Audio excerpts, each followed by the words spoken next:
أهلا بيكم في قناة وصفة من دهب. يا رب تكونوا بخير وفي أحسن حال. النهاردة إن شاء الله هنحضر مع بعض حلويات شرقية بمذاق خاص. هنعمل رموش الست أو عيون الشهد بعجينة ناجحة وبمقادير مظبوطة، وزي ما متعودين هنحضرها بأفكار جديدة غير اللي متعودين عليها تماما، وبطعم بقى لا يقاوم حرفيا. رموش الست ميكس بين الدقيق العادي والسميد أو دقيق البسبوسة، والمتعارف عليه إنها بتتعمل فانيليا بس، اللي هي القطعة الفاتحة بس احنا النهاردة هنغير شوية وهنزود الجمال جمال، وهنحط عليها كاكاو علشان تبقى بطعم الشوكولاتة كمان. طعمها بجد روعة، بتدوب في البق دوب، بجد مرملة كده وناعمة، حاجة كده ما تتوصفش من جمالها، ومكوناتها بسيطة ومتوفرة. وبعد الفيديو ده هتكوني أستاذة في تحضيرها. شايفين وانا بقطعها دايبة ازاي؟ بجد وصفة ناجحة ان شاء الله تنال اعجابكم. يلا بينا نبتدي بالشربات الاول. عندنا هنا 2 كوب سكر بما يعادل 400 جرام، وكوباية ونص من المية بما يعادل 375 ملي، ومعلقة صغيرة من الفانيليا السايلة او البودر. في حلة بقى على النار هننزل بالمية والسكر، وبعدين مش هنقلب ولا هنيجي جنبهم، هنرفعها بقى على النار. وعندنا هنا معلقة كبيرة مش مليانة قوي من عسل الجلوكوز، لو عندك حطي، مش عندك ما تحطيش، مفيش مشكلة يعني. هنرفعها بقى على النار، على نار هادية كده، ونسيبها أول ما تغلي هنعد حوالي 7 دقايق ونطفي عليها. وقبل ما نطفي بحوالي دقيقتين كده ولا حاجة هنحط الفانيليا بتاعتنا، ونقلب من نص الحلة كده، ما نحاولش نجيب على أطراف الحلة خالص من الشربات علشان ما يسكرش معانا. تمام. وهنطفي عليها وهنشيلها من على البوتاجاز خالص عشان درجة الحرارة بتاعتها تهدى وما تاخدش درجة حرارة أعلى يعني. تمام. وبعدين بقى نروح للمقادير بتاعتنا بتاعة العجينة نفسها.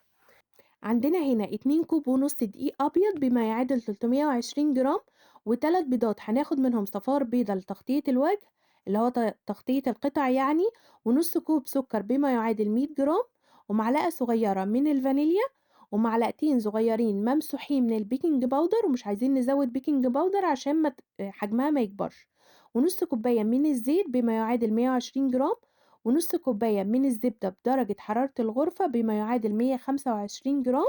تمام. وكوب إلا ربع من السميد الناعم اللي هو دقيق البسبوسة اللي قدامكم دلوقتي. تمام. بما يعادل 125 جرام دقيق بسبوسة، ومعلقتين كبار كاكاو خام بما يعادل 15 جرام. وبس كده، مش محتاجين حاجة تاني. تمام. في البولة بقى اللي هنعجن فيها، على فكرة ممكن نشتغل بالمضرب السلك اليدوي عادي، بس هياخد مننا شوية وقت اكتر، فانا حبيت النهارده اشتغل معاكم بالمضرب الكهربائي عشان ما ناخدش وقت. هننزل بالبيض والسكر والفانيليا ونضربهم كويس قوي لحد ما لونهم يفتح بالشكل اللي انتوا شايفينه ده، ونتأكد ان السكر داب تماما. تمام. وبعدين هنبتدي نضيف الزيت والزبدة اللي بدرجة حرارة الغرفة. تمام. وبعدين نبتدي نخفقهم تاني لحد ما يندمجوا مع بعض، ونحس ان كل المكونات دخلت في بعضها تماما. تمام. بالشكل اللي انتوا شايفينه ده. وبعدين هنبتدي ننزل بدقيق السميد او دقيق البسبوسة او السيمولينا، وبعدين هننزل بالبيكنج باودر ونخفق كده، بس من بعد الإضافات دي مش هنخفق كتير. تمام. المهم ان يكون اخر حاجة هو الدقيق، علشان ما نعجنهوش كتير، علشان ما يبقاش في نسبة تشققات كتير قوي في القطعة. هنحط الدقيق واحدة واحدة علشان كل دقيق بيختلف عن التاني. بس المقادير اللي انا قايله لكم عليها دي، هي دي دي كمية الدقيق اللي انا اخدتها يعني على السوائل اللي انا كاتباها لكم دي، او اللي انا قايلها لكم دلوقتي. ومش هنعجن، هنبتدي ندخل المكونات كلها في بعضها زي ما انتوا شايفين كده، يا دوبك اول ما الدقيق يختفي يبقى كده تمام. هنوصل للقوام اللي انتوا شايفينه ده، يبقى كده تمام قوي، مش محتاجين ولا نزود دقيق ولا نقلل دقيق. شايفين؟ انا اخدت قطعة، بصوا اول ما بتك عليها كده ما بتشققش ولا بيجرى لها اي حاجة، هي كل اللي فيها ده علامات من الجلافز مش هي، لكن هي العجينة تمام مظبوطة. هنبتدي بقى نقسمها نصين، علشان نص هنحط عليها معلقتين الكاكاو الخام، والنص التاني هنسيبه فانيليا زي ما هو. بالشكل اللي أنتم شايفينه ده. هنحط بقى معلقتين الكاكاو وبرضه مش هنعجن، هنبتدي ندخّل المكونات كلّها في بعضها، وهنزوّد حوالي معلقة كبيرة من الزيت علشان يبقى قوام العجينة اللي إحنا حاطين عليها الكاكاو، تبقى نفس القوام اللي هو قبل ما نحط الكاكاو زي العجينة الفانيليا بالضبط، ما تبقاش متشققة وتبقى طرية كده وتتشكِّل معانا بسهولة، ما يحصلش فيها أي تشقُّقات وإحنا بنشكِّلها، بالشكل اللي أنتم شايفينه ده. شايفين السطح بتاعها ناعم إزاي ما فيهوش أي تشقُّقات، هو ده القوام اللي إحنا عايزينه. أول بقى ما نوصل للقوام ده هنبتدي نشكّلها عادي، بالشكل اللي إحنا عايزينه زي ما إحنا متفقين، عايزة تعمليها كِوَر، عايزة تعمليها بالshape اللي هو المتعارف عليه ده اللي هو شبه العيون، تمام أوي، ما فيش مشكلة، بالشكل اللي أنتم شايفينه ده، تمام؟ ودي قطعة من العجينة الفانيليا عشان تكون أوضح معانا لإن الشوكولاتة ما كانتش باينة أوي. طريقة تشكيلها سهلة خالص، مش هتاخد منِّك وقت، ومش صعبة، سهلة جدًا، وزي ما قُلت لكم الشكل ده بتاعكم ممكن تعملوها بأي شكل، بس هو الشكل بتاع العيون ده المُتعارف عليه. أنا هنا حطيت قطعة من الفانيليا في الصينية اللي فيها القطع الشوكولاتة، علشان لمّا أدخّلها الفرن أعرف إن هي استوت من القطعة بتاعة الفانيليا دي، تمام؟ وده صفار البيضة اللي إحنا قُلنا عليه في الأول، هاحطه كده على وش القطع زي ما أنتم شايفين.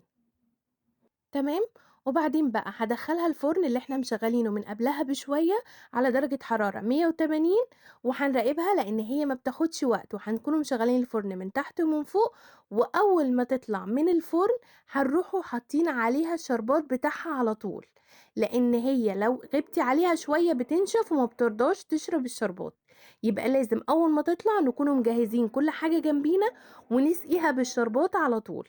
وبعدين نغطّيها كويس أوي علشان البخار اللي يطلع منها يطرّيها ويخلّيها دايبة كده زي ما شُفتوا في الأول، وبس كده، كده الوصفة بتاعتنا خلصت، تطلّعيها بقى وتاكليها بالهنا والشفا، ويبقى معاكِ أحلى رموش الست ممكن تكوني دُقتيها في حياتِك.